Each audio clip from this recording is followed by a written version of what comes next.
poor old developers. They just can't catch a break. If they want to delay a game's launch so they can work on it longer, gamers riot on Twitter. If a developer wants to avoid a delay, they have to crunch hard and burn themselves out. Or they could be just minding their own business and some jackass on YouTube starts poking fun at them. However, some of these crafty codies have managed to find ways to vent their software spleen. And as you'll see in today's episode, their exploits range from cleverly lolsy to just plain evil. So, in this episode, we take a look at these angered artists, these provoked programmers, and these displeased designers, as I say. But, hello you. I'm Guru Larry, and I welcome you to Fact Hunt. 5 games sabotaged by their own creators.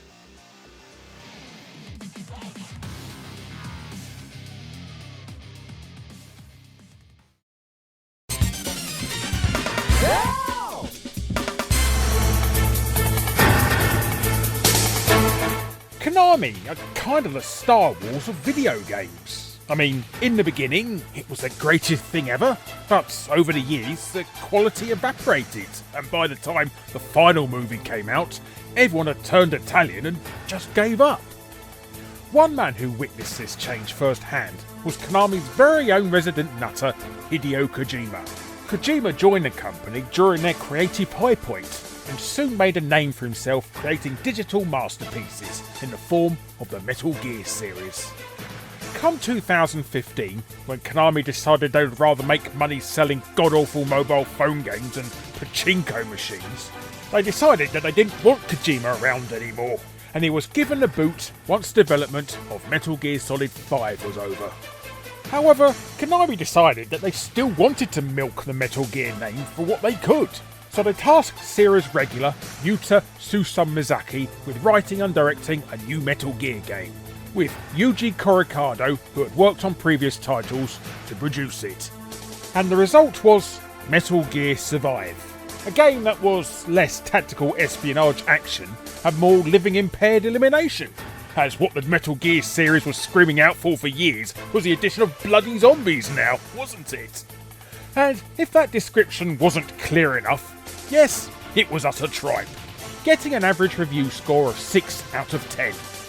Aside from producing a half-assed effort, both Yuji and Yuta were still salty about their corporate overlord unceremoniously booting out their superstar co-worker. So, in a bout of good old-fashioned Japanese passive-aggressiveness, left a little message for players to see near the beginning of the game. Just after you enter your name into the game, you get a cutscene that begins with one of the game's characters reading off a clipboard of names.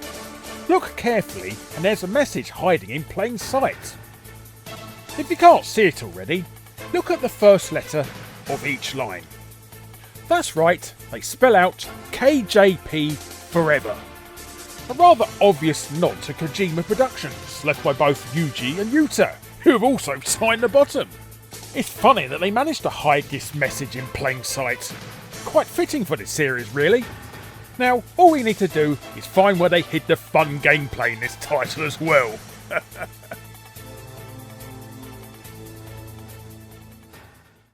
Please subscribe.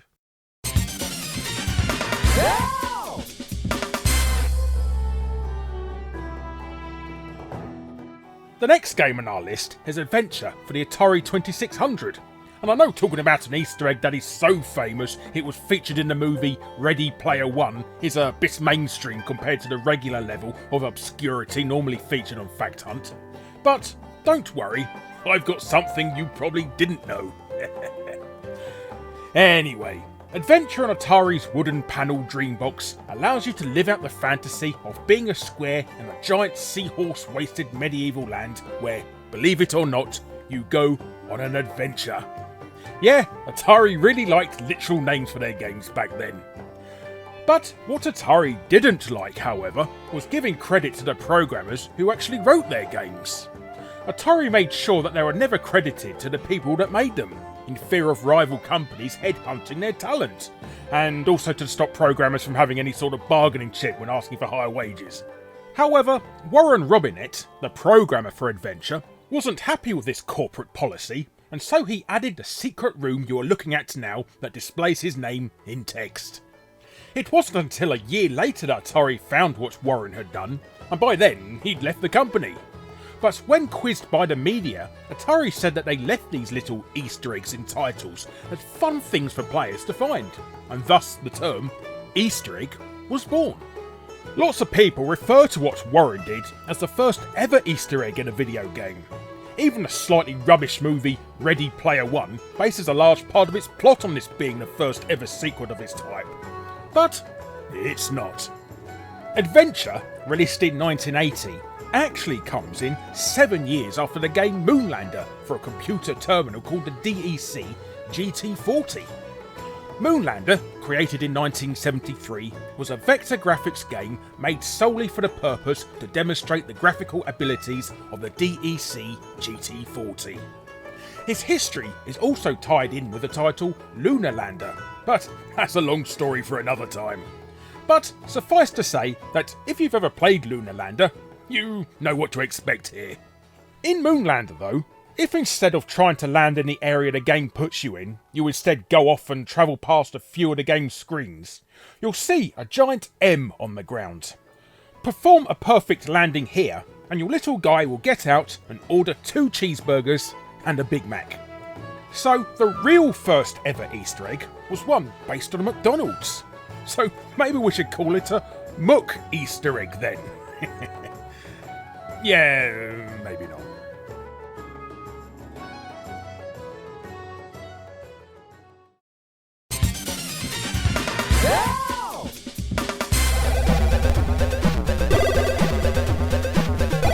The Atari ST was home to some great games, some strange games, and some rubbish games.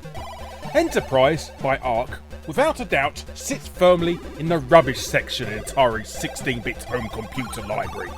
Just looking at the front of the box gives you a clue that this title's a type of shovelware that sank Atari the first time around. And things get worse around the back, where you are given the outline of the game's plot that is so convoluted, even the bloomin' Riddler will consider reining it in a bit. You get 3 unimpressive screenshots that push you away rather than pull you in, but then again, what do you expect from some no-name studio you've never even heard of called Arc? Well, here's the thing. Arc is actually the rebranded name for Atari's own Atari software line, as shown in this news story from ST Formats magazine. You can even see this shown in the print adverts for the game. So, with actual Atari themselves behind the game, surely it has to be at least semi-decent, right? No. First of all, without instructions, this game is borderline impossible, thanks to its rubbish UI system. Even after digging through old magazines for any information and stumbling across this cockpit guide nested at the top of a review for the game, a review that scored Enterprise at just 49%, I might add. Even with this Rosetta Stone, you're still left with a rubbish space sim that is coupled with probably the worst space combat mechanics ever seen in a game. I think this game is rubbish, reviews at the time thought this game was rubbish, and to top it off, even the game's own developers thought it was rubbish. You see, if you go digging through the files on the disk, there is a file called warningd.dat. In this file, all the title's in-game voice samples are kept. These are things like fuel running low and your ship has been damaged, you know, that sort of thing. But the last voice sample in the file is this. And when you play that message in reverse, you get this. Enterprise is rubbish. Yep, that's one of the game's developers telling you that this game is rubbish. From here, it was all downhill for Atari. In fact, they've fallen so far that these days Atari are going all in on blockchain crypto gaming. I mean, comparatively, this makes a Jaguar CD look like a solid idea.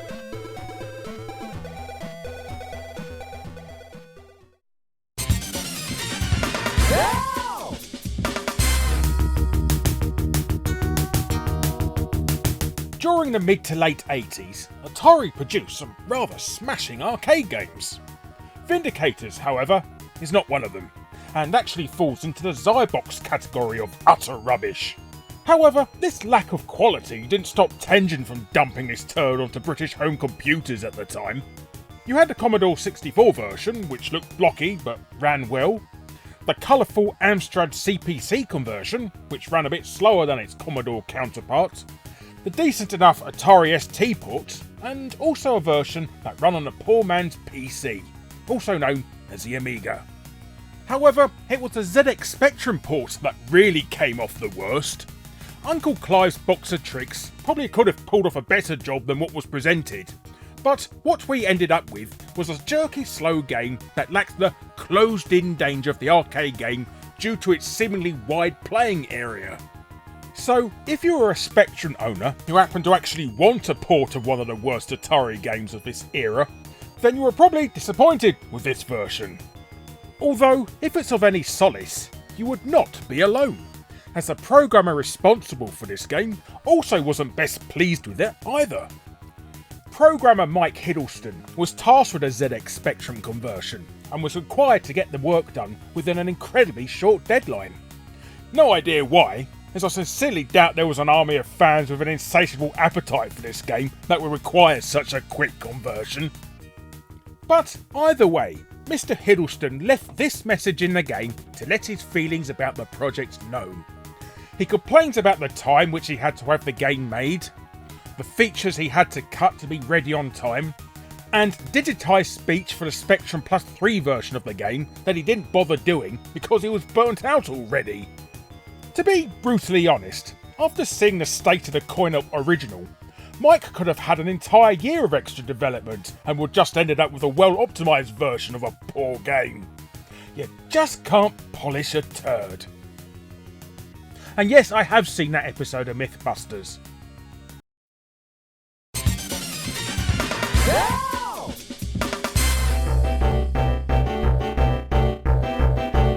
Back in the 90s, developer Maxis were releasing a new entry in its Sim series of games every 4.5 minutes.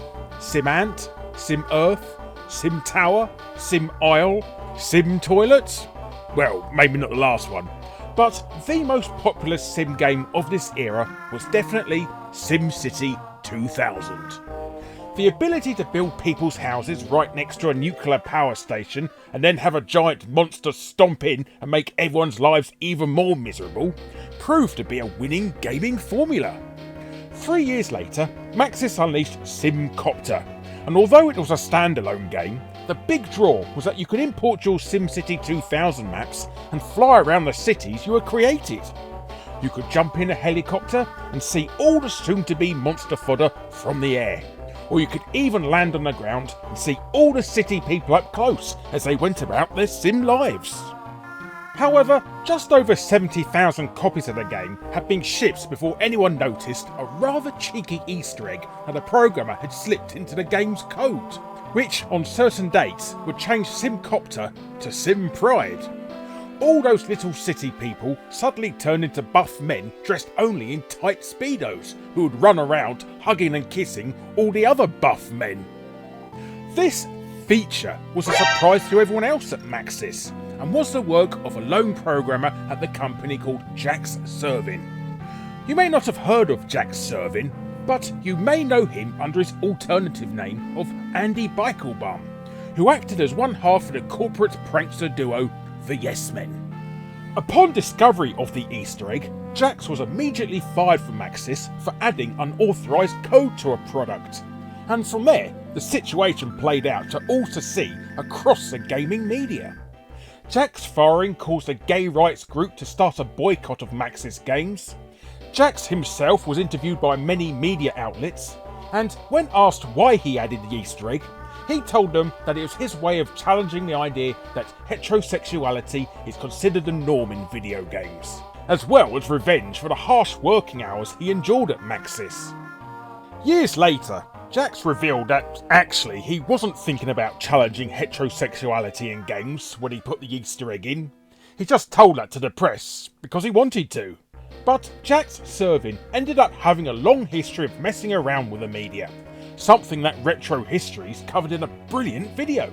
The same video I borrowed all the footage for all the buff guys from. In the end, the game had the Easter egg patched out and Jack Servin went on to have a successful career. So there was no losers here. Well, apart from Max's, who were bought out the following year by EA and unsurprisingly crashed and burned soon after.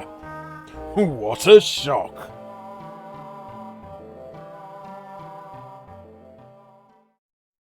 Hello you! Thanks ever so much for watching. Be sure to subscribe to be first to see future Fact Hunt episodes. Click on the bell if you already are to make sure you're notified, and be sure to check out my other episodes. And if you want to be super awesome, check out my Patreon. But thanks again for watching, and until next time friends, I'm missing you already.